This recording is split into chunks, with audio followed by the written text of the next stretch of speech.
with another edition of the Etihad Cargo Connections. I'm AP Harrell, joined by a fantastic horseman, Matthew Ennis. He is the managing director, owner, we should say, of G1 Goldmine. Matthew, thank you so much for your time. Pleasure, AP. It's always fascinating to talk to entrepreneurs who acquired their company, my first being a customer of the company. It's a very good sign that they saw some value in it, some utility, wanted to take it to the next level. We oftentimes on this program talk about the origin story of a horse. I'm going to ask you about the origin story of your baby, your company. Yeah, sure. Well, we started with a horse called Deploy, a beautiful horse by Fastnet Rock. We used G1 Goldmine at the time, and we had incredible success with Deploy. He won multiple group races, a Morton Cup, Theo Marks, a Show County. And actually, he was one of the first starters in the Everest way back when it started. Well, it's not that long ago now. Deploy wasn't the only horse that we had success with. We had Tangled, Hellbent, Sweet Reply, Hulk.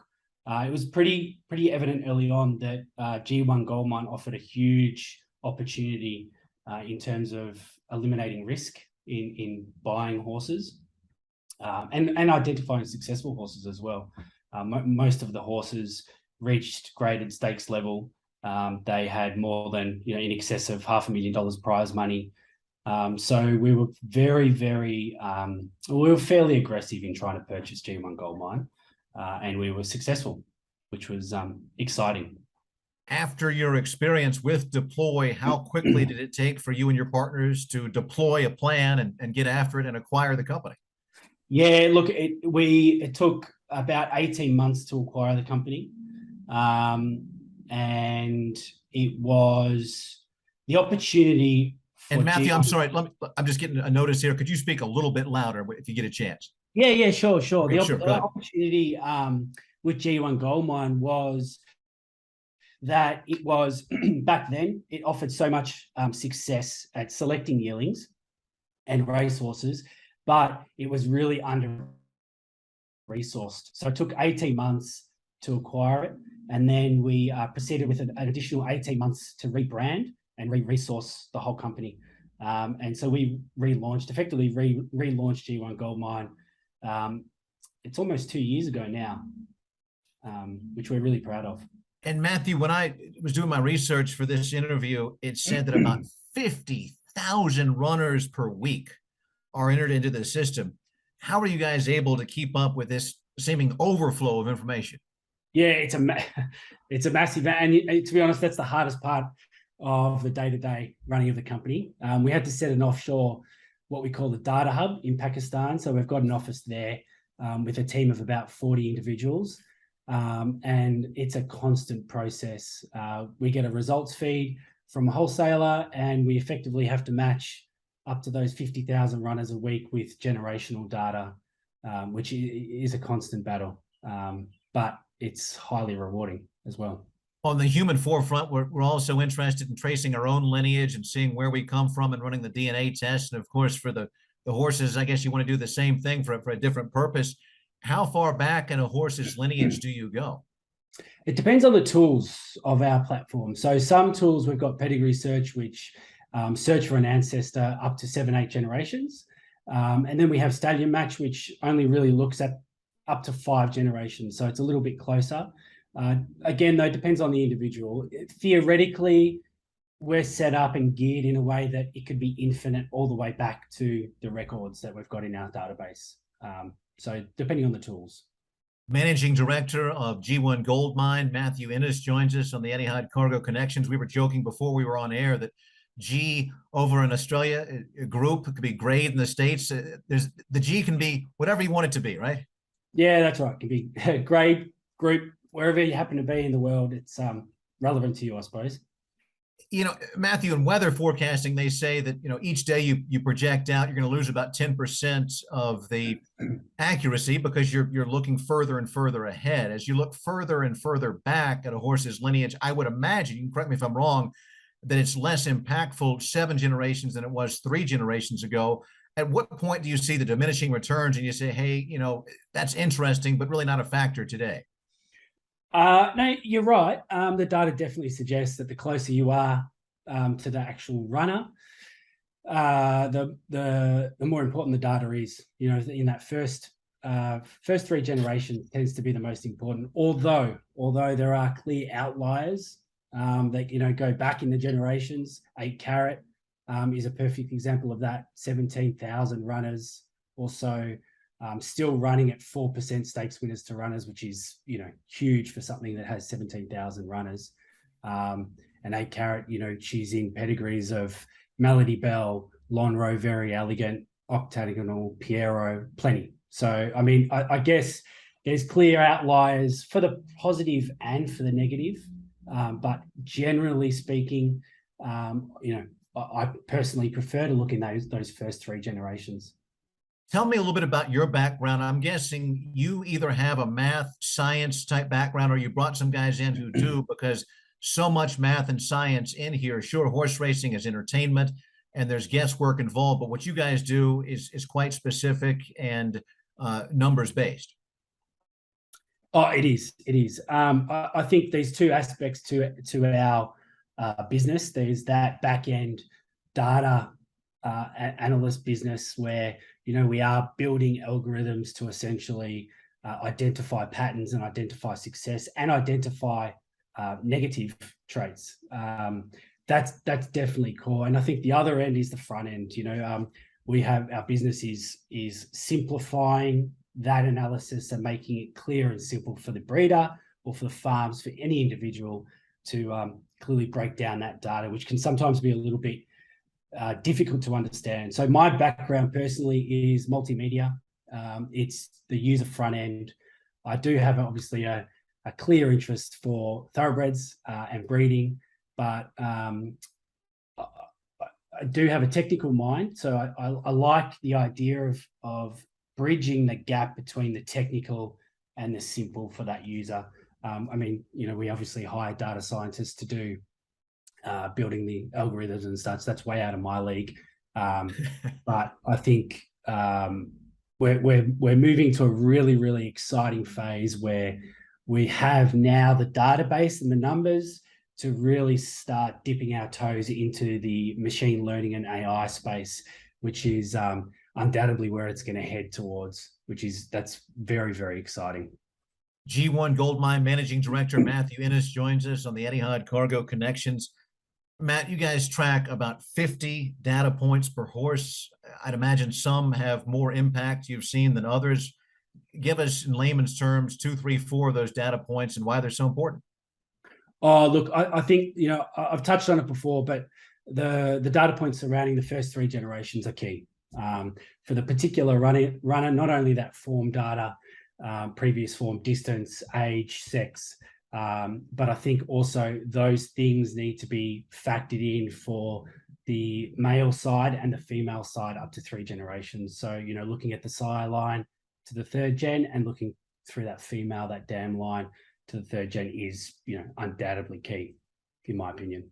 Man, over here in the States, I'm a big baseball fan, and sabermetrics has taken over the last 20, 25 years. And you get the arguments between the younger guys, they're the math nerds, the eggheads. It's all about sabermetrics. And you get the old grizzly scouts. No, it's about the eye test. How do you go about, because I know when you fell in love with horse racing, it wasn't about data points at the beginning. How do you balance between hunches and the eye test and data points? Where do you marry those two? Yeah, look, it's a fantastic question. And we're asked that all the time. I think the biggest thing, or the biggest advantage of G1 Goldmine is we don't assume, we don't have bias. We simply analyze the stats and we say it how it is. It's either black or it's white. So I think there is a clear shift on, that old school mentality where people tend to just remember the highlights and then, they fall in love with that sire and then they always buy or they always breed to that sire. I think that shift is changing and people are really understanding the value of what data brings, especially just breaking down the raw stats and making it simple for people to read. I think that's it's really important in their decision making. And when you can objectively demonstrate to people that you're more likely to win by following this, everybody likes a winner in life, whether it's horse racing, baseball, politics, or business. And I imagine that's a pretty easy sell when you can put it out there for somebody dispassionately and they can decide on their own terms. Well, exactly. And it's just about mitigating risk. Horse racing, horse breeding is a very risky business. Anyone that's been involved knows it, understands it. So if you can claw back 3, 5, 10% of that risk in your favor, you should do it. I mean, there's no reason why, really. You touched on a race near and dear to us on the Etihad Cargo Connections, the Everest, which is coming up so soon, entering its second half decade. If you were asked to consult to help somebody pick out a horse for this year or even years to come, which data points are more important for an Everest horse than they might be for your typical horse? Yeah, and I guess I've got a little bit of experience in this, having had a runner previously. So I think what's really interesting is, and I've had a quick look at the Everest field, in that if we look at the past winners of the Everest, every single one has had either a perfect match rating or a 20/20 match rating with Stallion Match, with one of our products.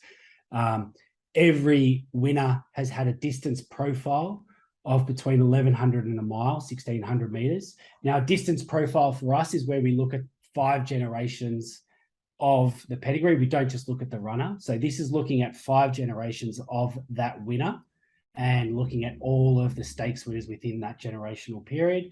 And they've all got between 1,100 and 1,600 meters. I guess the only outlier would be Nature Strip, who's got a little bit more of a versatile pedigree from 1,000 to 2,400 meters.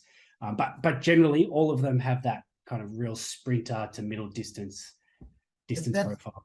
That's fascinating, Matthew. And of course, there's so much attention, and rightfully so, on Nature Strip. From your scientific vantage point, is it fair to call Nature Strip a super horse? Oh, super. Yeah, definitely. Without a doubt. And the pedigree also would suggest so. Yeah, without a doubt. Where do you find the, I'm not going to call them eggheads, even though I just did. My buddy is an actuary, freshman roommate. Shout out to Clay Lambiot, Virginia. Now he's in London, England, making a bunch more money than I ever will. But where do you find the actuaries and the scientists and the math guys to do this work? This is high-end stuff. Yeah, and it's really, really hard. There's lots of people that are out there that claim that they can analyze big data sets, and I'll be with the first to put my hand up, and I've employed some of them as well. But we operate in a niche industry. We have big data, and so we really require the right individuals to kind of analyze that. So to be perfectly frank, it's a bit of a trial and error process to find the right individuals to develop these algorithms, but it's not easy. And especially down in Australia at the moment, we've had our borders closed for so long. We've got a real shortage of staff. Labor shortage is everywhere. I'm not sure what it's like stateside, but it's horrible here at the moment. So what's harder, Matt? Is it harder to find the guys who can build the algorithms, or harder to find that horse that can beat Nature Strip? I think it's probably the first one. I think if we find the right individuals and we build the right models, which I think we're doing, I think we can identify the horses that can beat Nature Strip. I think we've proven that. Let me ask you, let's take off your business cap and your science cap and put you back just as a horse racing fan and as an Aussie. How much fun is the Everest? It's going into its 6th year, young crowd, the Sydney Spring Carnival, the big money. How has that been a game changer down there? Oh my gosh. As I've said a couple of times, I was very fortunate to be on the inside of the very first one. And, I'm getting goosebumps now just talking about it. It is something that you will never forget in your life. I've never seen a more diverse crowd at the races. I've never seen as many people at a race event. And hats off to the ATC and Racing New South Wales. They put together a fantastic event.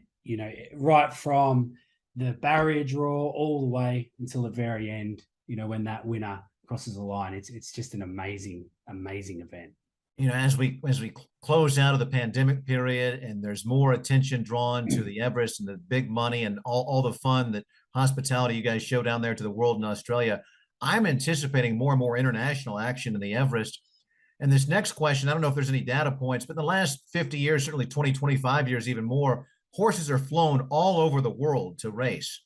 Is there any way to measure the effects, good, bad, indifferent, ugly, etc., on horses that travel that much in the air in terms of their performance and potentially their offspring as well? Yeah, I think there's definitely data around that, and that's something that we'll be looking at, no doubt. We haven't done anything with that as yet, but you can only see some of the restrictions that have been put in place with the Melbourne Cup and the vetting procedures. Look, anything for animal welfare, I think, is a great thing, and you'd like to think that they made those decisions based on research. So I'm sure that there is research already done out there regarding that, but that's something that we're definitely going to be looking into in the future. I think, yeah, for sure. Managing Director of G1 Goldmine, Matthew Ennis, is our guest. He started as a customer, then he and his partners bought the company. Stallion match is such a big part of it. Walk us through in layman's terms how that works for a first-time user. Sure. Look, stallion match is all about looking at 5 generations of a horse's pedigree, whether it's a hypothetical or a runner, and it cross-references that 5 generation of data against all of the global stakes winners' pedigrees of 5 generations, and it looks to see how similar that hypothetical is to the stakes winners' pedigree. So it's just about deciding whether that horse has a proven pedigree or not. What's really interesting is we just finished a study actually last week. We haven't published anything, but 11%, we found 11% of stakes winners had a perfect match rating compared to the average of 3%. Wow. So that's a huge jump. 56% of stakes winners had a 20/20 match rating, and the average again is 30. So there's something definitely in there for breeders that are looking to breed a horse on a proven pedigree. And a proven pedigree means more than just a proven nick or a proven cross. It means looking at 5 generations, both on the male and female, and just trying to replicate that success, basically. Matthew, for breeders who are considering utilizing G1 Goldmine for the first time, what are some of the different price points you guys offer? Well, we got 2 channels effectively. We have farms who pay their stallions to be promoted on our platform, and that all that means is they allow breeders to do searches for free. Essentially, that's only $400 a year per stallion.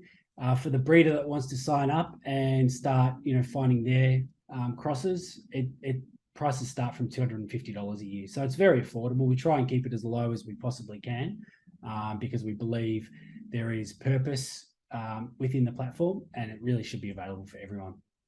Do you find that particular jurisdictions, say Hong Kong versus Australia or the Middle East versus the States, are more receptive, or is it about equal around the globe in terms of trying out your new technologies? No, it's not equal. I think Australasia, we're based in Australia, so Australasia has been very popular for us. North America is incredibly popular for us. You guys are, hats off, you're very data orientated.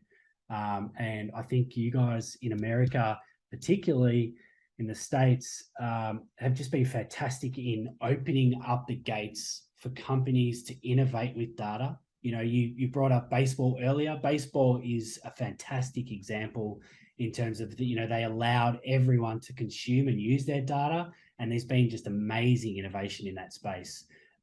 So we're seeing that a little bit in Australia. I'd love to see it more in America, but I think definitely North America, Australasia is where it's at in terms of data. But I still think Europe and Great Britain are getting there. They're just a little bit slower in the uptake, a little bit, but they're definitely going to get there. It's a trend.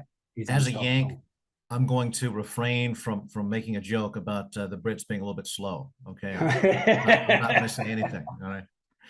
Hey, final question, Matt, is, and I'm not going to allow you to pick Nature's Strip because that wouldn't be fun because he's such a heavy favorite. But putting on your various caps, you're a horse racing fan, You've run a horse in the Everest before, and of course, you're the managing director of G1 Goldmine. I want not Nature's Trip, so an upset here, an upset pick, and back it up for me with a little bit of data For the Everest. for the Everest. I would have to say Jacquino. I think the last start was absolutely amazing. I think the pedigree suggests that the distance isn't an issue in terms of the pedigree of speed, but with a little hint of that mile, that touch of the mile. For me, that distance profile is key. I think we've really got to look at the pedigree and what success over a certain amount of distance it's had. And yeah, that's my pick. I don't know what the odds are, so it could be out there, but I have no idea. You heard it from Matthew Ennis. Go convince your rich uncle to sell his late model Mercedes, take all that cash, go to Randwick and put it on Jacquino to win, baby. And then you can retire in Bali, where Matthew met his wife, and they now live in Sydney. Thank you so much, Matthew Ennis, Managing Director, G1 Goldmine, on this, the Etihad Cargo Connections. We appreciate your time. Look forward to visiting with you again in the future. Absolute pleasure, AP. Thank you very much. Lovely to meet you.